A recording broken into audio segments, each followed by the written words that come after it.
Good morning po sa lahat. Pagkatapos natin na mag-breakfast ay gagawa muna tayo ng isang episode uli ng ating dagdag kaalaman sa pag-uubas, pagtatanim ng ubas kasi marami nga po nagtatanong tungkol doon sa cutback at saka kung paano makapag-produce ng panibagong cordon and fruiting cane. Ako po ito lang ginagawa ko. Hindi ko po sinasabi na ito ang tama, pero ito po yung ginagawa ko. Maaari po na ang iba rin yung paraan nila, pero ito naman po sa akin, ito naman ang paraan ko. Lalo na po doon sa moondrops, kasi alam po natin ang moondrops ay isa sa pinakamahirap na pabungahin na variety ng ubas. At swerte lang na tayo ay nakakapagpabunga ng variety na ito dito sa ating taniman ng ubas. Siguro maaaring ang lupa dito ay maganda or ang klima or baka tama lang yung pamamaraan na nagawa ko, pero whatever, nasa sa inyo lang po kung gusto nyong gayahin. Since marami po kasi ang nagtatanong kung paano ang ginagawa, paano ba pag-produce ng tamang fruiting cane, ito na lang po para mabilis. Marami ang makakaintindi, maraming pwedeng manood or whatever, para hindi na po magtatanong isa-isa at ang hirap po sagutin sa text or sa private message sa messenger. So ito po, ang moondrops po kasi sa pagkakaintindi ko at based lang po ito sa observation ko, ang moondrops po ay hindi katulad nitong ibang variety ng ubas na yung traditional way natin na paggawa ng fruiting cane. Ang moondrops po kailangan ay observant tayo kasi ang variety po na ito ay very prone sa pagkakaroon ng bull cane.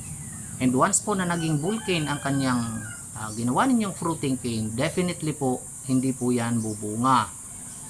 Pangalawa po, ang moondrops ay ang daming maglabas din ng side shoots.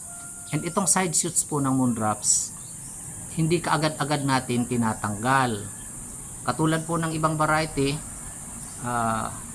pag naglabas sila ng side shoot, pwede natin tanggalin kaagad yung iba. Pero yung moondrops po ay sa akin, akong ginagawa ko ay hindi ko muna tinatanggal.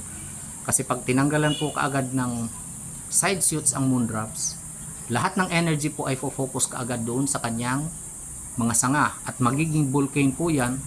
At isa pa, magbabad break.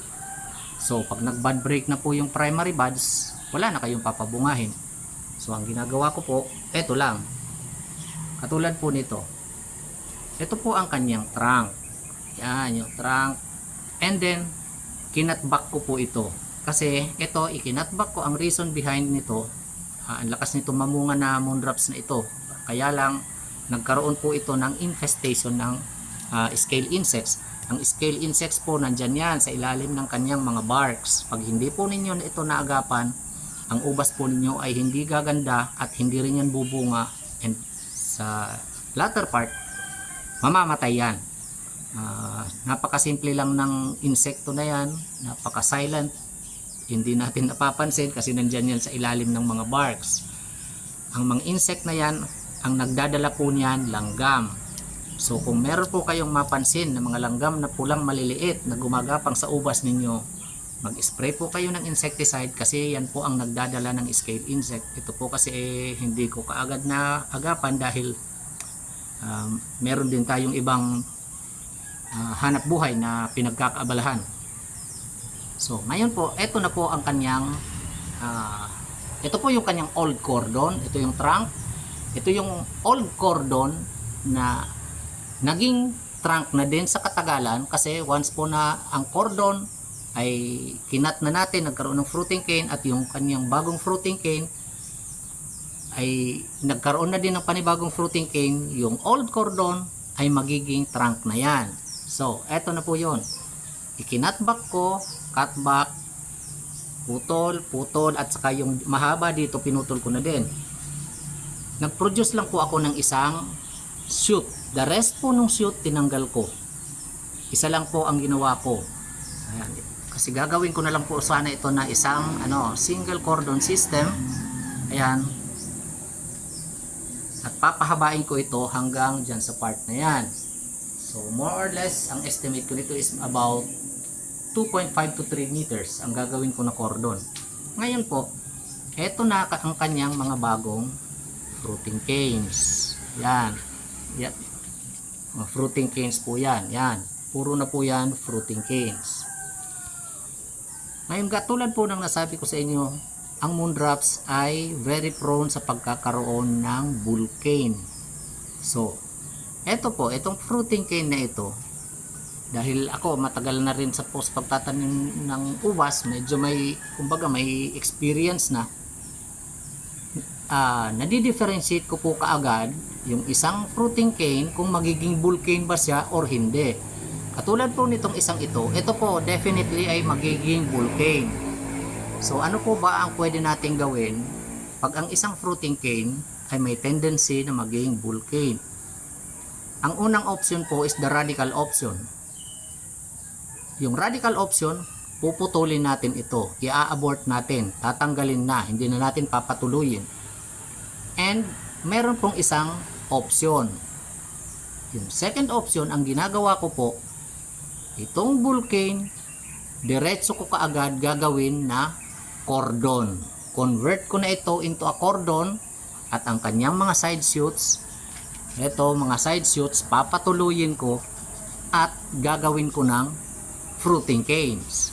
So, pag ito po ginawa kong cordon, pagdating nito ng 1 metro, itong tip nito, puputulin natin para itong mga side shoots niya, ito na ang magpapatuloy at magiging mga fruiting canes.